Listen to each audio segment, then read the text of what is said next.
Manipulation only happens by way it imprisons our hearts. Or I wish people would do for me like I did for them. PTSD.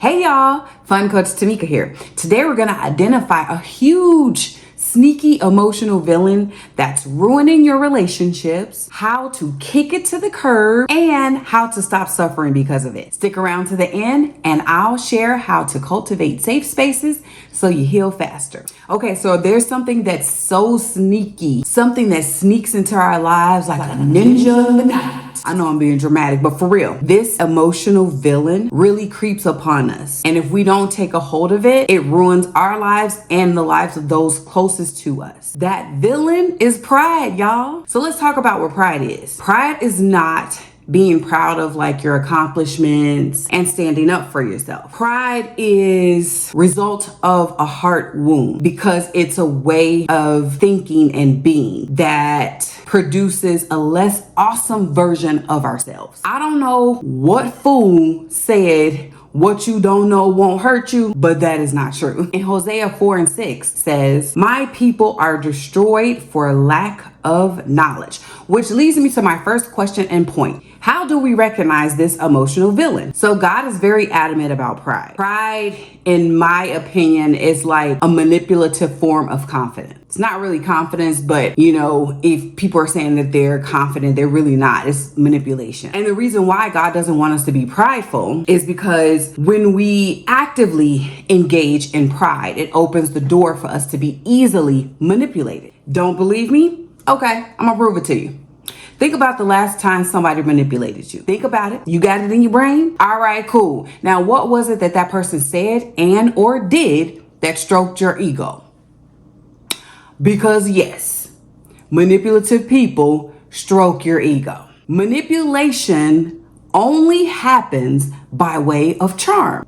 This is why the Bible says that charm is deceitful. I remember when people used to call me charming, and I used to think it was a compliment until I dug deeper into what it really means to charm. And it is deceitful. It really is. So don't call me charming no more. Okay. Charm is a main emotional weapon manipulators use to disarm you.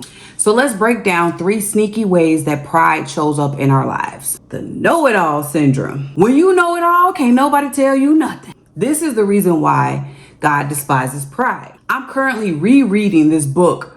It was so good, called The Bait of Satan. It's phenomenal. And it talks about how to stay sucker-free from offense. The reason it's so important is because when we hold on to offense, it imprisons our hearts. And every action we take in life comes from what is in our hearts. Confession time. I am a recovering know-it-all. I know y'all can't believe it, but it's true. Your girl used to be a know-it-all, okay? And the more I think about it, the reason I felt like I had to kind of know it all, if you will, is because I didn't feel safe trusting people with relaying information to me. Because when I was younger, the people who I depended on for information manipulated. This leads to my next question. Why is it so hard to let go of needing to be right all the darn time? And this is the blame game. Pride loves to point the fingers. When things go wrong, it's easy to blame somebody else instead of looking in the mirror. I used to be late all the time and blame it on traffic. When in reality, I was lollygagging, pressing the snooze button, and talking to my boo thing. You want to know if you're playing the blame game? Ask yourself this question. Are you easily offended? Pride causes us to be easily offended, which is why we shift the blame. I remember I used to be caught up in offense, and I would even tell people, "Oh, that's offensive. Oh, you offended me." When reality, what it was is I was just triggered. Like I had the right to tell people not to trigger me. I literally, honestly cannot believe I was behaving that way. And that's another layer of trauma, is holding on to offense. Trauma happens because someone was a slave to pride and they do something to someone else to cause pain and inflict harm. So now this other person has been hurt. So they have two choices: hold on to the hurt or release it. When you hold on to the hurt, you perpetuate the cycle of trauma, because if it's in you, you're spilling it onto everyone you come in contact with. This is how trauma passes down from generation to generation. And so now you're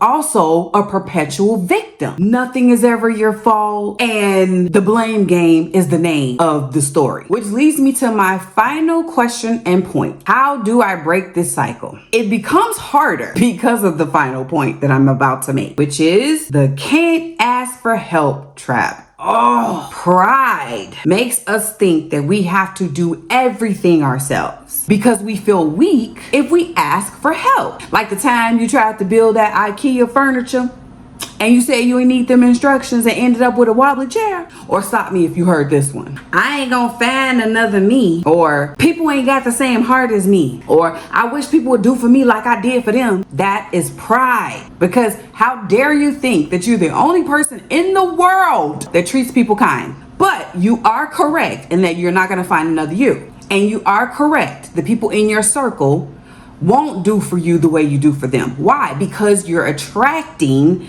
people who only have capacity to use and abuse you. This is what pride does for us, okay? This is why it's so important to let pride go. When you drop pride, you invite humility and you're able to ask for help. When you are walking in humility and are able to ask for help, you do not attract users and abusers. Why? Because when you're asking for something, users and abusers don't want to do nothing but use and abuse you. So humility invites asking for help. This is why the Bible says, ask and you shall receive. We suffer longer when we don't check our pride at the door. We need to cultivate safe spaces so that we can have someone else to help us check ourselves against the pride monster. Because pride is easy to fall into and hard to get out of.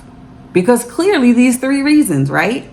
It's hard for you to see the pride in yourself. Pride breeds in isolation. It only gets deeper, stronger, and faster when you don't have a safe space and community to lean on for support. Want to learn how to cultivate safe spaces for deeper relationships and support? I have a saying that healing happens faster in safe communities. Although I was in trauma therapy for years, it wasn't until I began to attend and cultivate safe spaces for me and my circle to come together and lean on each other was when my healing started to accelerate. To cultivate safe spaces, you must eliminate pride, because safety cannot coexist with pride. When you're prideful, you become unsafe.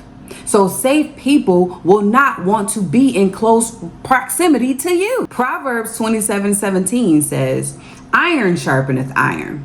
So a man sharpeneth the countenance of his friend. We need others to help us not to fall into the trap of pride in order to be our best self. Journal prompt of the day.